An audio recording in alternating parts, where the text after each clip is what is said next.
This was, well, in sharp contrast with a memorandum of understanding signed between the union members and MODEC management, as well as representatives of the General Transport, Petroleum and Chemical Union. The striking workers should not be sacked should they agree to call off their strike and come offshore for peaceful negotiations.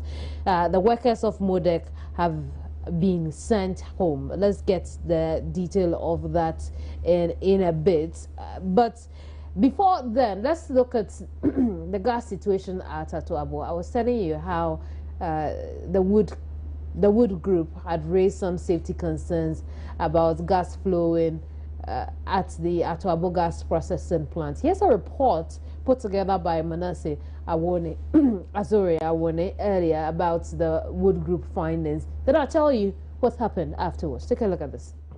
When Vice President Pakwesi Emisa Arthur visited the gas infrastructure project in August this year, Ghana Gas officials told him the project was 99.78% complete. They announced gas would flow by the end of August, adding, the only thing left was a tie-in or the connection of the offshore pipeline to the FPSO.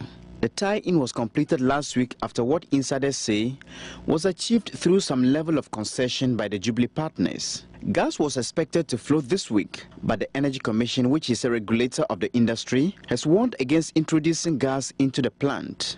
In a letter to Ghana Gas dated November 8th, the Energy Commission said, contrary to assurances by Ghana Gas that the project was completed, work is still ongoing at the gas processing plant. The Energy Commission therefore ordered Ghana Gas to furnish it with information and warned, quote, Ghana National Gas does not have the permission to introduce hydrocarbon into any section of the gas processing plant. For the avoidance of doubt, this means that until Ghana National Gas receives written advice to the contrary, natural gas should not under any circumstances be introduced into any section of the processing plant, end of quote. The Wood Group, which is undertaking a technical audit of the gas infrastructure project, has also raised serious safety concerns. In a report presented at a technical review meeting held last Thursday, the group said no preservation register has been made available to prove that equipment has adequately been preserved and thus would function when required.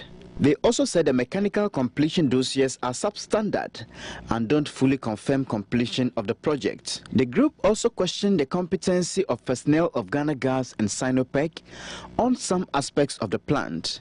Joy News sources close to the project say there are issues with the plant, and if they are not dealt with properly, its operation will be risky. With these concerns, it is unclear when the project will be commissioned and the much-awaited gas from Atuabo used by power producers.